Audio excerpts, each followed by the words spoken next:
Hi, welcome back. In this next video, we will be talking about the second pain point of managing diabetes, and this has to do with the struggles surrounding making lifestyle modifications. During this lesson, we're going to cover the following topics. Number 1, the role of lifestyle and diet in diabetes. Number 2, benefits of adopting healthy lifestyle and dietary changes. Number 3, key components of a diabetes-friendly lifestyle. And number 4, overcoming the challenges and building a support system.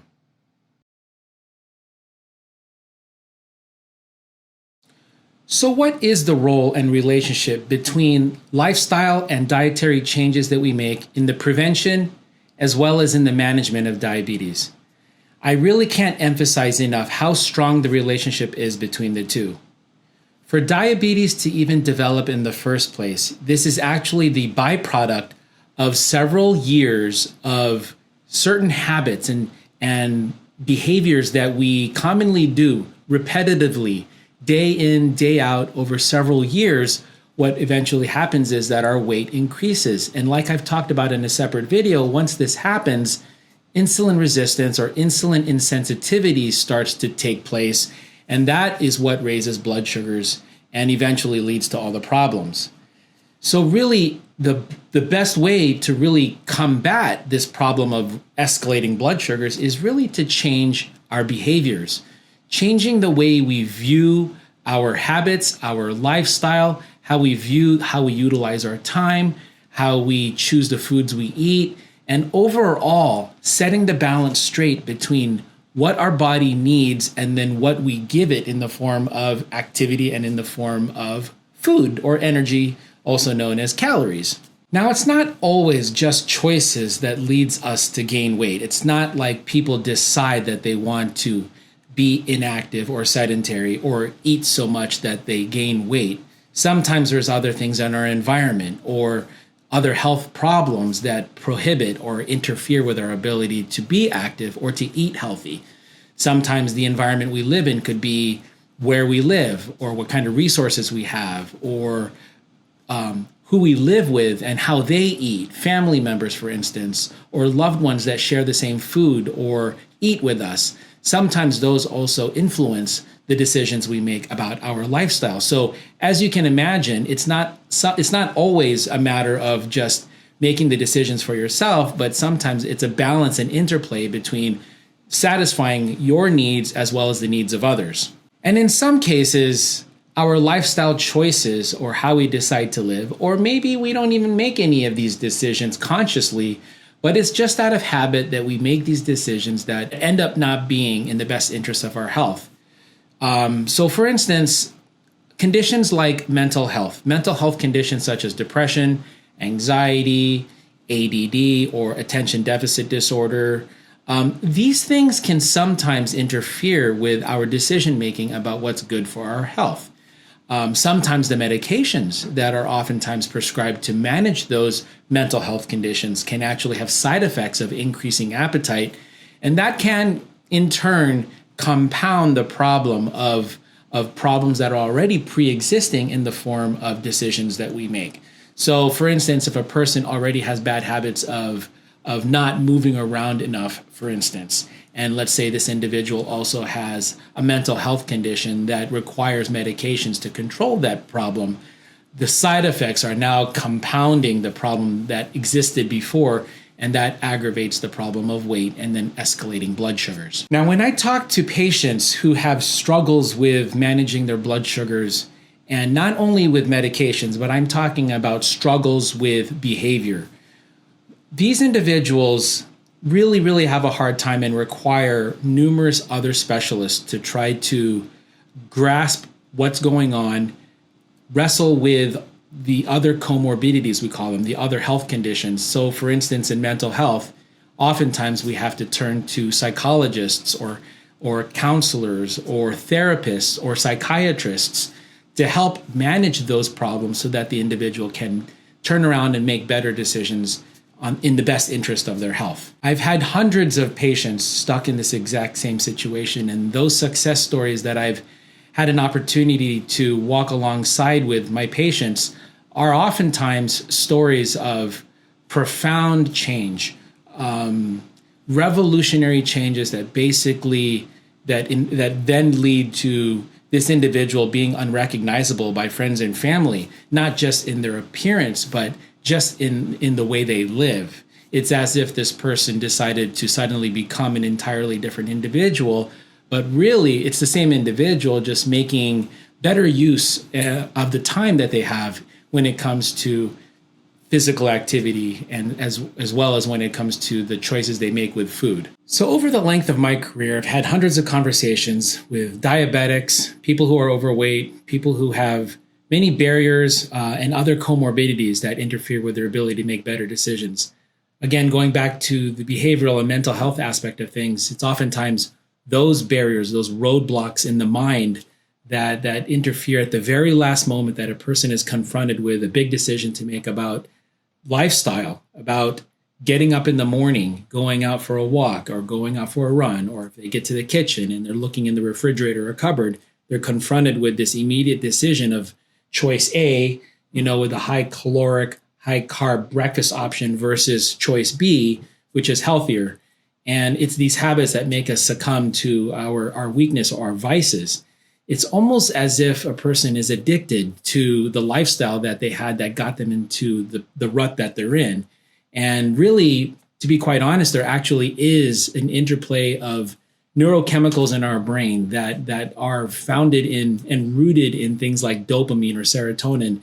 And these things actually influence our perspective and outlook on those decisions that we're going to make. And even if it's for our own good, even if it's for our health, and even if it's going to make a positive difference, we still end up finding ourselves falling into the same cycle of repeated bad behavior. So this is a very common problem. This is actually probably the biggest issue when it comes to managing diabetes. And it's one that really should deserve all the time that's necessary and all the resources that are available to really hone in and focus our energies on solving this major barrier. So what kind of strategies or tactics can a diabetic bring into the picture, bring into the solution or scenario that will help them in that moment of vulnerability, in that moment when they're confronted with the decision to make about making a better choice about lifestyle? It really is about planning. Planning is one of the key things. And many diabetics who are uncontrolled really kind of live their life on the fly or turn to bad habits because it's easy. There's no real thought into it. It really is becoming rote. They go to the grocery store and they buy the same exact ingredients and they're all unhealthy.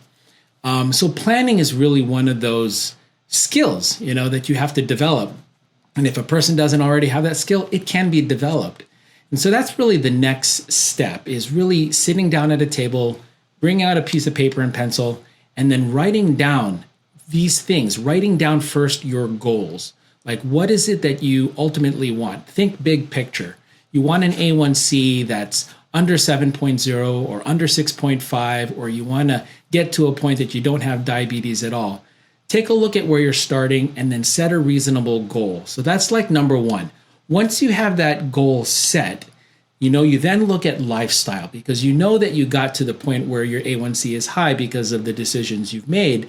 So I would break it down into lifestyle choices when it comes to, let's talk first about activity, and then secondly, diet. So with activity, what are some of the activities that you'd like to engage in? You don't do this now, but you would like to, sort of like your dream image of yourself. So what are the benefits of adopting a healthier lifestyle and making dietary changes to manage diabetes? I mean, obviously you're bringing the blood sugar down, you're bringing the weight down into normal range or a better, healthier range. But when you do that, what are you really doing? It has to do with delivering better quality blood to all the vital organs in the body. And by doing that, you're preventing complications such as heart attack, stroke, blindness, kidney failure, and the need to go on dialysis.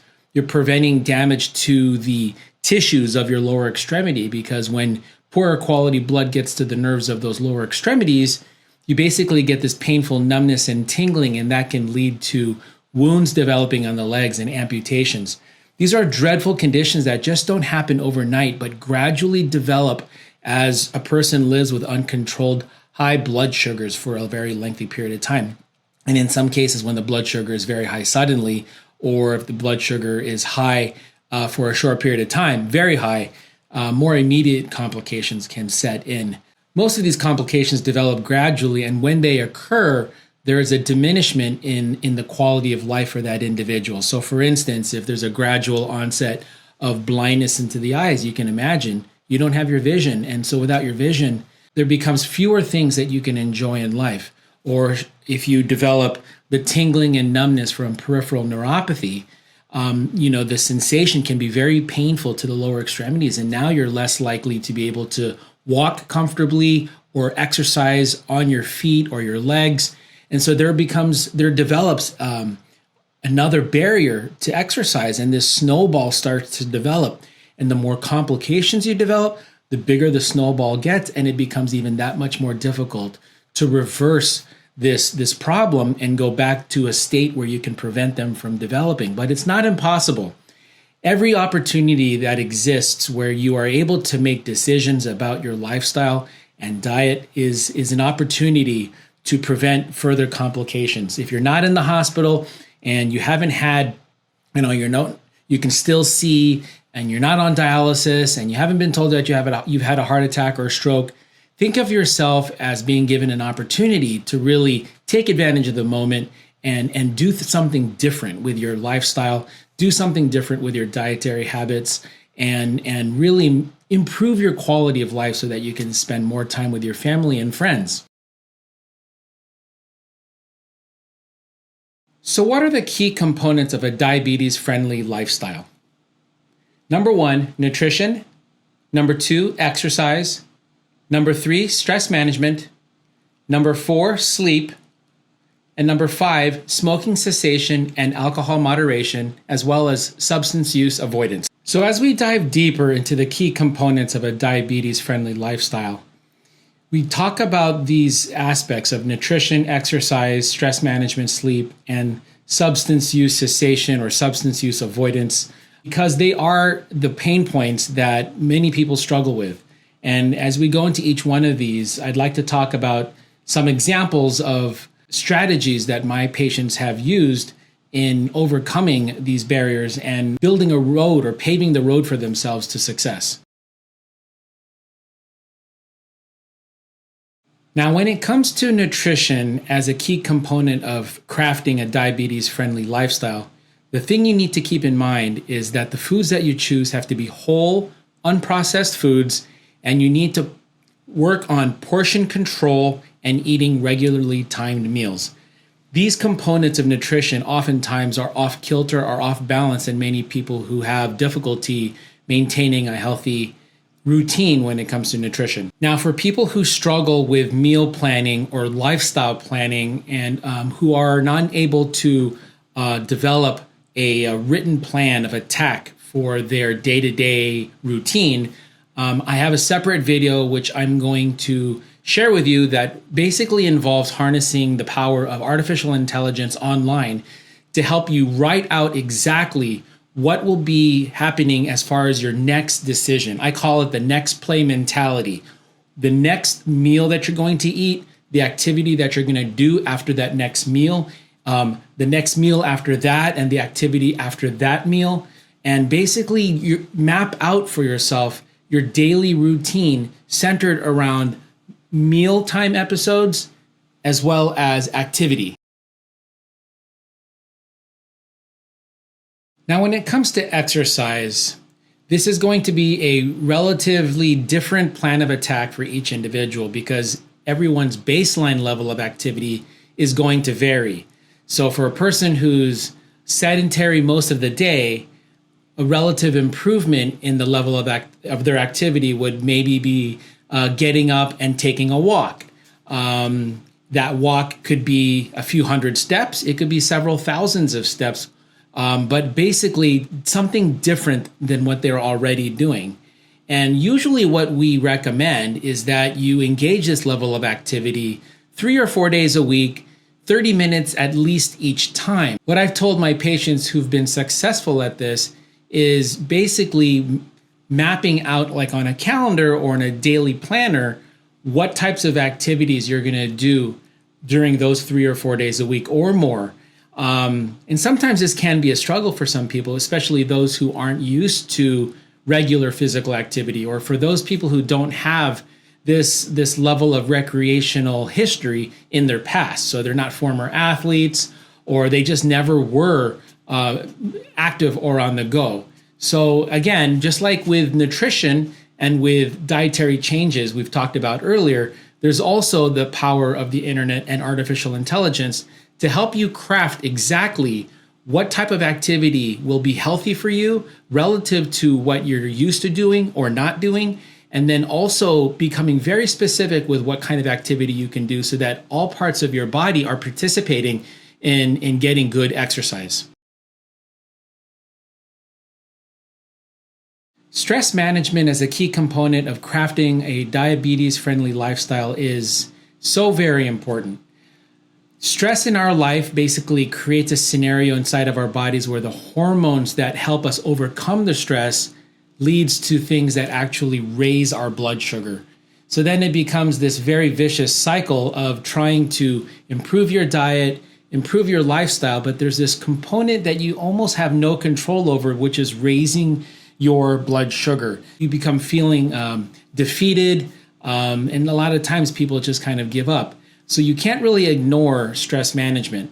The thing about stress management, which is similar to exercise, is that you have to carve out during your routine time where you can just think to yourself and have no interruptions and only focus on really the peace and stillness of trying to not think about anything stressful. And so this is as important as exercise, where you have to do this 3 or 4 days a week. You try to do this every day, as many days of the week as you can, and it doesn't really have to be as lengthy. Unlike exercise, where you have to achieve a certain heart rate to really get the effect of exercise, where you're sweating and breathing heavy, with stress management, it's really can be just a few moments in your busy day to just sit down, be still, and try to calm yourself. And there are many different ways to do this. I mean, some people who are religious can lean on their faith to help them overcome stress and center up, I like to call it. Some people who are non-religious can practice other things like breathing technique, yoga, Tai Chi, which are also forms of exercise, but really focus on controlling the breathing and being the observer of your thoughts and just really slowing things down. Now, similar to how I have spoken about artificial intelligence as a tool in helping craft a better diet or a better exercise routine, you can also use the power of artificial intelligence to help you come up with ideas on how you can better manage your stress. And I will walk you through that in a separate video. What's really important to remember about sleep as a key component of a diabetes-friendly lifestyle is the fact that our sleep is at the center of what controls a lot of hormones throughout our body. Hormones such as stress hormones called cortisol, testosterone in men, estrogen in women, thyroid hormone, which is produced in our thyroid gland in our neck. All of these are directly or indirectly under influence of how well we sleep. So if our sleep is poor, either we're getting to sleep too late or too early, not at a consistent time, or we're not able to fall asleep, or we're waking up early, or if we take naps during the day, all of this sends this very carefully fine-tuned system off balance, and that can have an effect on your blood sugars. The number of hours a person should sleep every time they fall asleep should be somewhere between 7 and 9 hours every night. Keep in mind, the time that you go to sleep should be approximately the same night every night, and the time that you wake up the next morning should be approximately the same time of day every morning. Now, the key thing here is uninterrupted sleep. So if there are things that are waking you up, and it doesn't matter what it is, it could be the environment around you isn't conducive to sleep, or it could be maybe another medical condition that interrupts sleep. So for instance, if you're in pain and that wakes you up, any time of the night, your eyes open, light enters into your eyes. This is what creates an imbalance in your sleep hormones, and this can have an adverse effect on your blood sugars.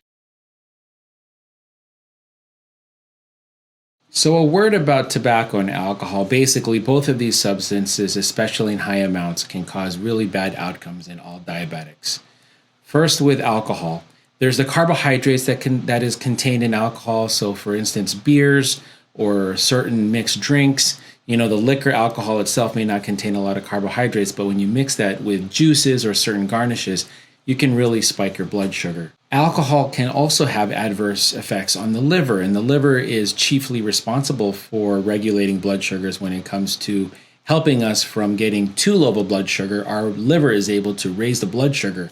However, when there's enough alcohol in the system, our body tries to metabolize that alcohol and it makes it less able to process a mechanism by which it can raise the blood sugar. So that can actually lead to dangerously low blood sugar, also known as hypoglycemia. With tobacco, we're talking about a substance that can 2 to 3 times increase your risk for every diabetic of having an adverse outcome of a heart attack or stroke.